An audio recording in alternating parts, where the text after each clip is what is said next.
Siguro mga igsuon, bisan karong adlaw, karong buntaga, mianhi kita sa dinhin ining simbahan tungod kay dala usab nato ang atong mga intensyon o baniana ang atong mga gipangayo ngadto sa Ginoo.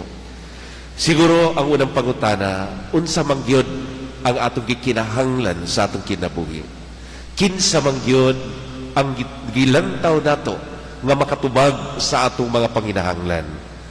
Mga igsuon, karong adlaw, ang atong ebanghelyo naghisgot mahitungod sa pagpadaghan. Wala ihikaw nining mga tao ang ilang gikinahanglan. Gani kada gipatubo pa ni Jesus tungod kay nabati niya usab ang ilang kagutom. So kung ingon kagutom, dili lamang tungod sa tulok adlaw nga pakiguban niya o pakiguban nila kang Jesus. Ngat sila wala na'y makaon. Apan siguro kung atong tan-awon o atong pamalandungan, mas labaw pa niya ang kagutom nga ilang gikinahanglan.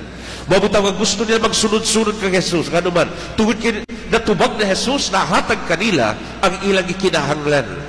O dinhi sa atong ebanghelyo, bisan sa pitukapan o sa gagmay mga isda, pipila ka gagmay mga isda, napakaon silang tanan. Nangabusog matud pa. O doon na pa'y 7 kabukag nga salin nga natigom gikan sa milagro nga gihimo ni Jesus diha kanila sa pagpakaon. So mga igsuon, kini ikaduhang punto nagpasabot sa abundance, no? Sa dagahan nga ikahatag na Jesus sa matag usa kanato nga misalig kaniya, sa matag usa kanato nga mangayo kaniya, kanatong tanan nga kanunay nagtawag kaniya aron kita hatagan pa sa daghang mga grasya.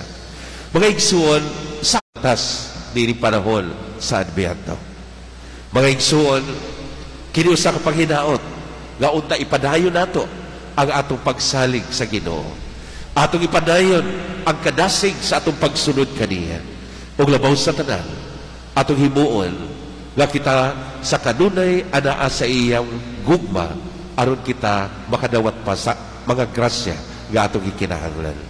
Siguro mobalik kita sa pangutana, unsa man ang atong gikinahanglan? Kinsa man ang gikinahanglan nato sa atong kinabuhi aron mutubag niining tanan?